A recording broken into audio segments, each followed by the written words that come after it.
আসসালামু আলাইকুম। কেমন আছেন আপনারা সবাই? আশা করি ভালো আছেন। আল্লাহর রহমতে আমিও ভালো আছি। তো সকালবেলা মেয়ে উঠে গিয়েছে ঘুম থেকে, আর ছেলেটা এখনও ঘুমাচ্ছে। তো আমি একটু বাইরে যাব, হাঁস মুরগিগুলোকে ছেড়ে খাবার দিয়ে দেব, আর যদি পারি তাহলে উঠানটাও কুড়িয়ে নেব। হাঁস মুরগিগুলো ছেড়ে দিতে এসেছিলাম। এখন আব্বুদের বাড়ি ধান ঝাড়ার শব্দ হচ্ছে, তো যেয়ে দেখি।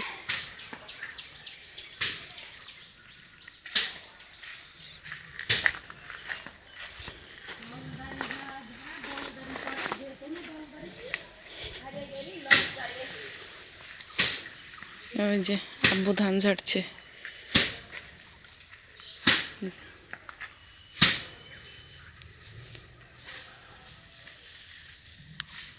এই ধানগুলো রেখে দিয়েছিল, কিন্তু টানা বৃষ্টি হওয়ার ফলে এই যে নষ্ট হয়ে যাচ্ছে।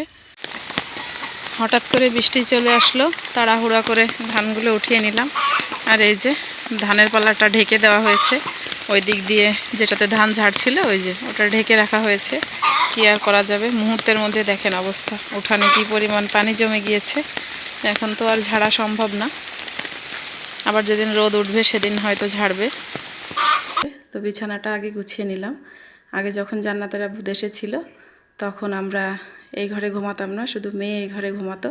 তো জান্নাতের আব্বু চলে যাওয়ার পর থেকে আমি ভাবলাম যেহেতু বড় হয়েছে তো একলা ঘুমানো অভ্যাস করুক, কিন্তু বলছে আম্মু না, আমার কাছে ঘুমা, আমার একলা ঘুমাতে ভাল লাগে না এখন আর। তার কি করব, আজকে থেকে তিনজনই এক খাটে ঘুমিয়েছিলাম। তো গুছিয়ে নি। এখন লাইটটা অফ করে দিয়ে চলে যাব রান্নাঘরে। অন্ধকার দেখাচ্ছে তাই না, বাহিরে বৃষ্টি হচ্ছে যার কারণে জানালাগুলো খুলিনি। তো রান্নাঘরে যাই। মেয়ে আজকে বাড়িতে আছে, আজকে পরীক্ষার মাঝখানে বন্ধ দিয়েছে।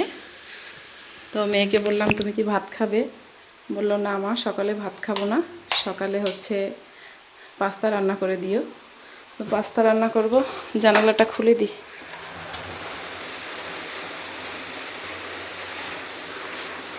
প্রথমে হচ্ছে পানি গরম দিয়ে নেব। পানি দিয়ে দিয়েছি পাস্তা সিদ্ধ করার জন্য। এখন একটু লবণ দিয়ে দিচ্ছি। প্রেশার কুকারেই সিদ্ধ করব, প্রেশার কুকারে সিদ্ধ করলে দ্রুত সিদ্ধ হয়ে যায়। আমি সব সময় প্রেশার কুকারেই সিদ্ধ করি। পানিটা হালকা গরম হলে তারপর পাস্তাগুলো ঢেলে দেব। পানিটা হালকা গরম হয়ে গিয়েছে, এখন আমি পাস্তাগুলো ঢেলে দিচ্ছি। একটু গরম হলে হয় কি হাঁড়ির নিচে আর পাস্তাগুলো লাগে না।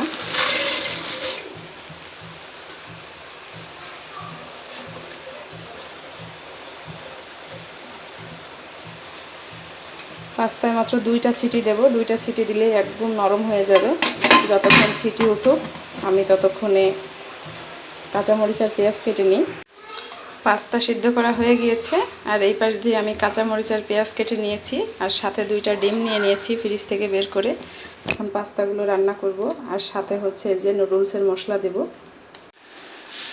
পাস্তা রান্না করে এই যে প্লেটে ঢেলে দিয়েছি, একটু ঠান্ডা হোক। আর এই দিক দিয়ে দেখি জাবির বাবা কি করছে। কি করছেন বাবা? হ্যাঁ, ব্রাশ করছেন? করেন তো, ব্রাশ করেন দেখি, আম্মু দেখি। ও বাবা, একা একা ব্রাশ করতে শিখে গিয়েছে আমার আব্বা। ব্রাশ করেন। পাশের রুমের জানালাও কিন্তু খুলিনি, একটা জানালা এই যে মেয়ে খুলে দিয়েছে। তো এই পাশে যেহেতু বেলকুনি আছে, এই পাশ দিয়ে জানালা খুলে দিয়েছে, যার কারণে ঠান্ডা একটা হাওয়া আসছে ঘরের মধ্যে। এই যে দাঁত মাজো, হা করে মাজো, হা। তিনজন মিলে একই প্লেটে খেতে বসে গিয়েছি। তো 2জন বসেছি চেয়ারে, আর একজন এই যে যে বড় মেহমান সে বসে গিয়েছে টেবিলে, তাই না বাবা? আপনি এখন কি খাচ্ছেন? হ্যাঁ হ্যাঁ, কি খাচ্ছেন আপনি?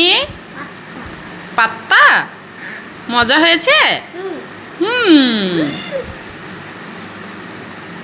কি হয়েছে বাবা? পড়ে গেছে, সমস্যা না, ওটা উঠাই খাও, উঠাই খাও। খাবে না? খাবে না? খাও। সে চলে আসলাম মাঠে।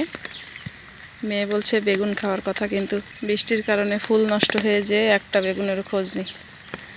এই যে এত বড় একটা জমি, জমির মধ্যে একটা বেগুনও নেই।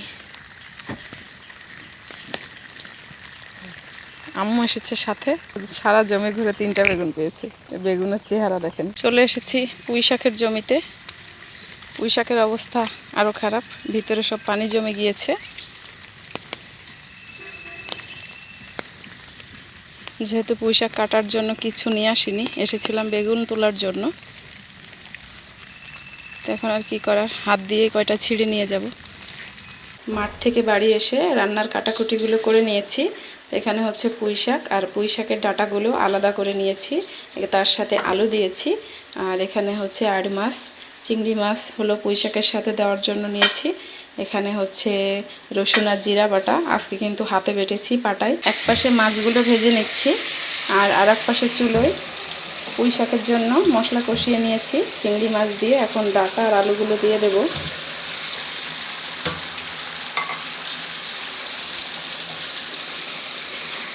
এগুলো আগে কষিয়ে নিয়ে তারপর শাক দেবো। ঝোল ফুটে উঠেছে, এখন এর মধ্যে পুঁই শাকগুলো দিয়ে দিচ্ছি।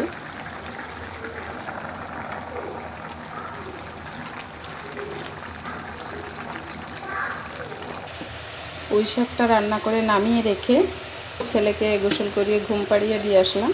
আর এসে এখন মাছের জন্য মশলা রেডি করে নিয়েছি। একটুখানি ডিম ছিল মাছের পেটের মধ্যে, সেটা মশলার মধ্যে দিয়ে দিয়েছিলাম। এখন ভাজি করে রাখা মাছগুলো দিয়ে দেব।